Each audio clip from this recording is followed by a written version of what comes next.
గురువుగారు మనకి ఈరోజు శ్రీరామనవమి అంటే సీతారాముల వారి కళ్యాణం అనమాట. సో ఆ సీతారాముల వారి గురించి మనం ఎంత చెప్పుకున్నా, ఎంత విన్నా గానీ మనకి చాలా తక్కువగానే అనిపిస్తుంది. సో అట్లాంటి శ్రీరామనవమిని మనం ఏ విధంగా జరుపుకోవాలి అంటారు ఈరోజు?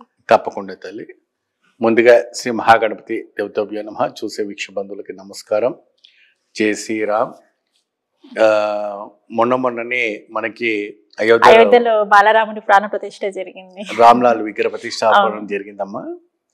అది ఎంత పూర్వజన్మ సుకృతం చేస్తే గానీ అయోధ్యలో శ్రీరామచంద్రుడు తిరిగి వచ్చి ఈ దేశాన్ని పరిపాలిస్తున్నాడా అన్న ఒక్క పైన మనకి కనిపిస్తూ ఉంది. కలియుగము వైకుంఠము వదిలిపెట్టి తిరిగి మనకు భూమండలానికి తిరిగి వచ్చినటువంటి శ్రీరామచంద్రుడు రాజ్య పరిపాలన చేసినట్టుగా ఇదిగా ఉంది. ఈ సంవత్సరం అక్కడ ఉన్న బజరంగ కావచ్చు, ఆర్ఎస్ఎస్ వాళ్ళు కావచ్చు, బీజేపీ వాళ్ళు కావచ్చు, ఇతర సాధు సంతులు, మహాత్ములు, యోగులు ఎవరైనా కావచ్చు, అయోధ్యలో వచ్చేసి బ్రహ్మాండమైనటువంటి ఒక కళ్యాణం. ఆ కళ్యాణం ఎలా ఉంటుందంటే అమ్మా, చాలా అద్భుతమైనటువంటి కళ్యాణం. దానికోసం కొన్ని వేల మంది, లక్షల మంది టికెట్స్ బుక్స్ చేసుకొని అయోధ్యకి వెళ్ళడానికి ప్రయత్నం చేస్తున్నారు. ఇది వరకు అయోధ్యలో కళ్యాణం జరిగేది, కానీ ఇప్పుడు జరిగేది ఒక రెత్తు ఉంటుంది. పూర్వం అంతా కూడా మనకు భద్రాచలంలో ఆరు బయటన మనకి కళ్యాణం చేసేది. ఇక్కడ నుంచి రాజా పరంపరగా మన తర్వాత మన రాజకీయ పరపరమైనటువంటి వస్తువులు అక్కడంతా కూడా చేరేవి. ముత్యాలు, తరంబరాలు అంతా కూడాను ప్రధాన ముఖ్యమంత్రి వాళ్ళంతా కూడా ఆ స్వామివారికి అందించేవాళ్ళు. అది ఒక ఆనవాయితీగా రావటం అనేది జరుగుతూ ఉంది.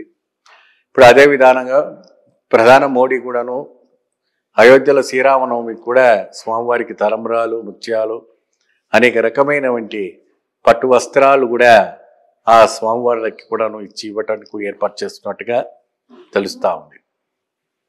శ్రీరామనవమి రోజున అద్భుతమైనటువంటి మహావిష్ణువు లక్ష్మీదేవి కళ్యాణం, రాధా రుక్మిణి కళ్యాణం ఏమా ఒక అద్భుతమైనటువంటి ఒక కళ్యాణాన్ని ఇప్పుడు మన భూమండలంలో జరుగుతుంది. ఈ రోజున ప్రత్యేకంగా రాముల వారి గురించి చెప్పాలంటే మనకు ఆ రోజు సరిపోదు, సంవత్సరం సరిపోదు, యుగం సరిపోదు.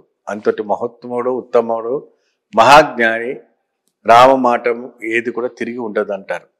ఆయన చెప్పిందే వెనక తీసుకోడు మాట. వేసిన భావం తిరిగి రాదు, ఏకపతివతుడు. కాబట్టి దశరథ రాముడికి పుట్టినటువంటి రాముడు తండ్రికి మాటకు జవదాటకుండా 14 సంవత్సరాల పాటు కూడాను ఈ యొక్క వనవాసం కూడా చేసి, 1 సంవత్సరం పాటు కూడాను మరియు అజ్ఞాతవాసము తిరిగి అయోధ్యకు వచ్చి రావటం అనేది జరిగింది. రాముడు పడినటువంటి కష్టాలు ఇప్పటివరకు భూమండలంలో ఎవరికి పడకపోవచ్చు, అంతటి ఇది. ఎందుకంటే ఒక మహావిష్ణువు భూమి మీద అవతరించడం కారణం ఏంటంటే రాక్షస సంహారం కోసం. ఏదైనా సంభవామి యుగే యుగే. భగవంతుడు ప్రతి నిమిషం కూడా అవతారం ఎత్తుడు దేని గురించి అంటే ఏదైనా పాపం పండినప్పుడే భూమి మీదకి భగవంతుడు అవతరిస్తూ ఉంటాడు. ఆ పాప విముక్తి కలగడం కోసము, పుణ్యాత్మలను కాపాడడం కోసమే భగవంతుడు భూమి మీదకి వస్తాడు. కాబట్టి ఇటువంటివన్నీ కూడా జరుగుతూ ఉంటాయి. ఈ కళ్యాణము ఆ యుగం నుంచి కూడాను ఈ కలియుగం అంతా కూడా నిరంతరం కూడా సంవత్సరం పొడుగునా కూడాను కొన్ని 5000 సంవత్సరం కింద జరిగినటువంటి కళ్యాణం నిత్యం ఇప్పుడు కూడా మనం చూస్తున్నామంటే అది మనం పూర్వజన్మం చేసుకున్నామంటే సుకృతమే.